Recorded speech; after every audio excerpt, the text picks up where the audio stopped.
Hello students, today we are going to study about recombinant DNA technology. Now there are various stages or various steps of this recombinant DNA technology. Very first is the generation of DNA fragments and the selection of desired piece of DNA. Example, human gene. For example, we will take the example here, insulin. Insertion of selected DNA into a cloning vector, that is the second step.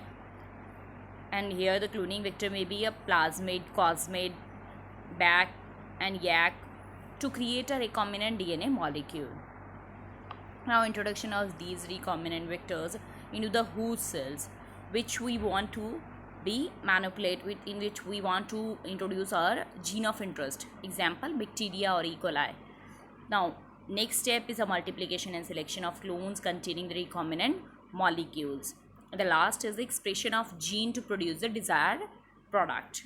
Here you are able to see that we have the donor DNA molecule from which we will get the desired piece of DNA, and this piece of DNA can we will get from restriction endonuclease enzyme. Now next step is to integrate this DNA, the desired piece of DNA, into the plasmid DNA. So plasmid DNA should be cut down at a specific point where it should be ligated, and the process is carried out by the help of enzyme DNA ligase. As you are able to see here, we have the enzyme DNA ligase. The next step is to introduce it into the host cells, and in the end we will produce the we will get the multiple copies and we will select the clones.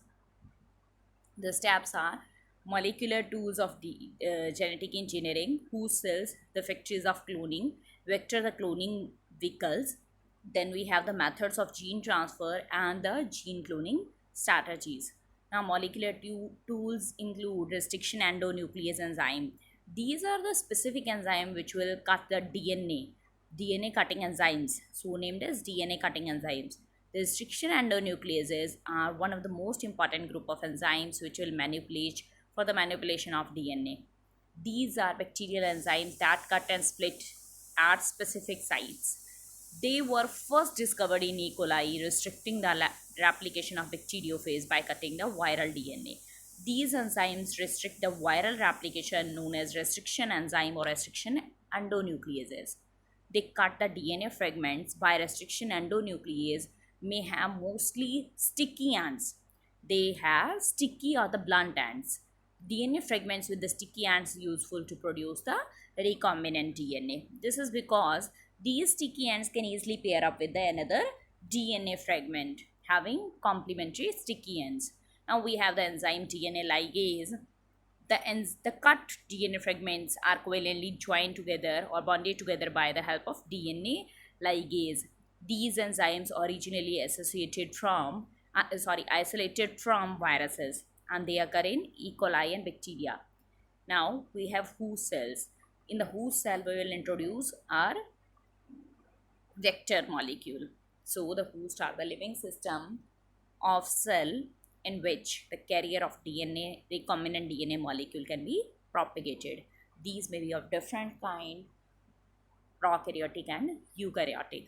Host cells, beside effectively incorporating into the vectors, genetic material must be conveniently cultivated in the laboratories to collect the products. This can be done in laboratories. The microorganisms are preferred as a host cells. They multiply faster compared to the cells of the higher organisms. So we'll use microorganisms like bacteria, fungi for these processes. The very important or the very common host that can be taken here is prokaryotic. Escherichia coli, E. coli, was the first organism used in recombinant DNA technology, and is a best choice for the workers. The major drawback is that it cannot perform post-translational modifications. Bacillus subtilis is also is an alternative to E. coli.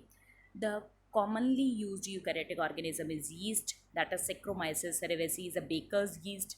Certain complex proteins which cannot be synthesized by bacteria can be produced by mammalian cells like tissue plasminogen activator.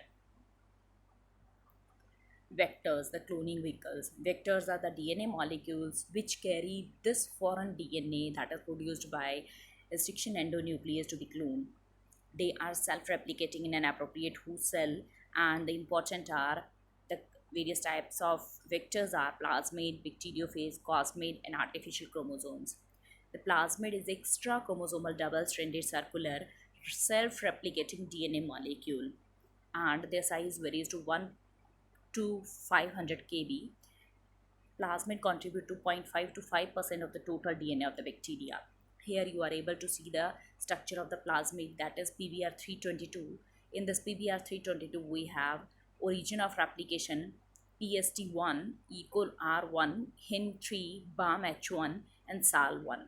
These are the origin of replication from where the replication starts, and we have the PST equal R1 is a equal R1 Hin3 BAM-H1. These are the sites for the restriction endonuclease, and PST and SAL1 are the site for the antibiotic resistant gene.